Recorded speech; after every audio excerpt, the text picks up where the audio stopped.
जय सिया राम। जय सिया राम। सब सुख लहे तुम्हारी सरना, तुम रक्षक काहू को डरना। हनुमान जी प्रसन्न हो जाए तो समस्त कार्य सिद्ध हो जाते हैं।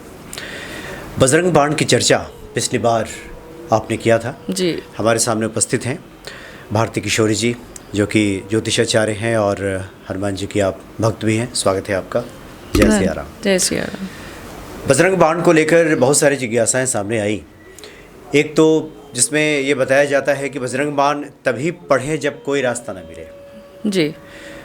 अब कुछ लोगों ने सवाल पूछा है कि मेरी नौकरी नहीं लग रही या घर में सास बहू के झगड़े हैं, तो क्या इसमें ही बजरंग बाण का हम पाठ कर सकते हैं? देखिए, नौकरी का तो सही है। अच्छा। और सास बहू के झगड़े भी अपनी जगह ठीक है। कम से कम कोई भी, या तो सास या तो बहू, कम से कम ये तो चाह रही है कि इसको हम सॉल्व करें और हम कुछ इसके लिए कोई रास्ता मिले जिससे हमारा जो है लड़ाई झगड़े बंद हो जाएं।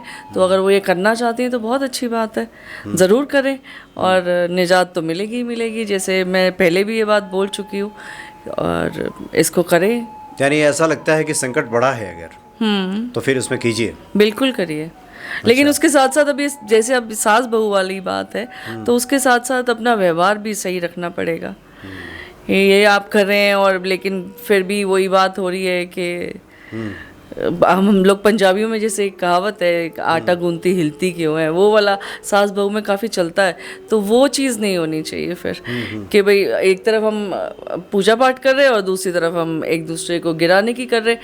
तो ये चीज़ होगी और हम पाठ करेंगे तो फिर बिल्कुल नहीं होगा। मतलब अपने आचरण व्यवहार को भी ठीक रखिए। बिल्कुल, बहुत ज़रूरी है। मैं पहले भी ये बात बोली थी कि हम उपाय कर रहे हैं, सब कुछ कर रहे हैं, लेकिन हम घर में ही माँ बहन बेटी को हम उनकी कोई इज्जत नहीं कर रहे हैं। ये दोनों के लिए है, मेल के लिए भी और फीमेल के लिए भी।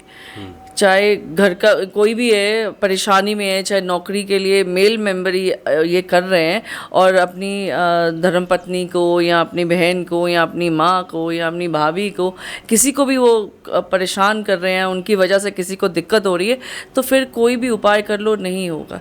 घर की स्त्री खुश होनी चाहिए। जी।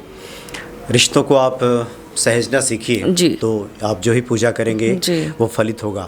दूसरा, आपने बताया था कि ये बजरंग बाण है, आमतौर पे हनुमान जी के लोग गदाधारी मानते हैं, उनकी गदा दिखाई देती है, लेकिन धनुष बाण में भी इतने ही कौशल हनुमान जी थे। तो आपने कहा था कि ये आना चाहिए कि इसको छोड़ना कैसे है। आपने इसको बढ़ते हुए क्रम में बताया था। उससे बहुत सारे लोगों ने पूछा कि अगर हम 21 दिन का अगर संकल्प लेके करते हैं तो क्या ये पहले दिन 1, दूसरे दिन 2, ऐसे करके 21वें दिन 21 पाठ करना है? जी।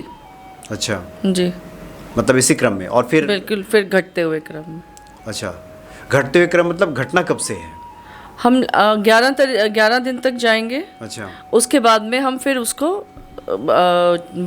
घटते हुए क्रम में लेकर आएंगे। यानी पहले दिन से 1 पाठ, फिर उसके बाद 11 दिन पहुँचते पहुँचते 11 पाठ हो गए। और पुनः चूंकि हमें 21 दिन तक करना है जी, फिर तो वहाँ से हम घटाना शुरू करेंगे। अच्छा, मतलब 11वें दिन 11वां पाठ, उसके 12वें दिन फिर 10 पाठ जी, इसी प्रकार से करना जी है। इसमें से कुछ लोगों ने तो लिखा है कि कुछ लोगों के कार्य सिद्ध हुए, जिन लोगों ने बजरंग बाण का पाठ किया। कुछ लोगों का कहना है कि हमने किया लेकिन अभी उसका समुचित फल हमें प्राप्त नहीं हुआ। तो इसमें चूक कहाँ रह जाती है? जैसे मैंने बताया, या तो सबसे पहले तो ये कि आप किस चीज़ के लिए संकल्प ले रहे हैं, उससे किसी और को आप हानि तो नहीं पहुंचाने की कर रहे हैं। पहली बात तो ये है। और दूसरा, जब आप कर रहे हैं तो आप अपने आसपास आपका चाल चलन और आप किस तरीके से उस चीज़ को कर रहे हैं वो भी है। मेरे पास काफ़ी ऐसे फ़ोन कॉल्स आए थे, उनको मैंने पर्सनली भी बताया है कि आप जो भी इसका सही तरीका है करने का, आप उस तरीके से करिए इसको। तो ये चीज़ उन्होंने करी है उससे।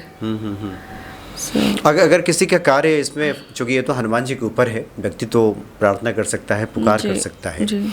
अगर किसी के कार्य 21 दिन में सिद्ध नहीं होते हैं तो क्या उसे पुनः एक संकल्प लेकर के करें या फिर थोड़े दिन के लिए बीच में वो छोड़ देना चाहिए, उसके बाद में फिर से चालू करें, मंगलवार या शनिवार से फिर से वही संकल्प लें। और अभी जो मैंने जैसे बताया उन चीज़ों का खासा ध्यान रखें। और इसकी विधि मैं पहले वाले उसमें भी बता चुकी हूँ, तो वो दोबारा से सुने ध्यान से और उसको उस तरीके से फिर करें, तो आई एम श्योर वो ज़रूर फलित यानी होगा। कुछ दिन का अंतराल लेकर के जी बिल्कुल आप एक बार फिर से संकल्प ले लीजिए और फिर बजरंग बाण का पाठ कर सकते हैं। और आपने तो पहले ही स्पष्ट कर दिया था कि ये संकट काल में ही करें जी, प्रतिदिन के पाठ में इसको शामिल करने की आवश्यकता नहीं है। हाँ, लेकिन अगर कोई करना चाहता है तो करे, ऐसी कोई मनाही नहीं है कि आप नहीं कर सकते। मैंने बताया वो भी कि मैं खुद भी करती हूँ, तो उसमें ऐसा कुछ नहीं है कि आपको नहीं करना चाहिए। अगर आप करना चाहते हैं आप करें, लेकिन हाँ कोई संकल्प लेना है तो उसको फिर उस विधि से करें।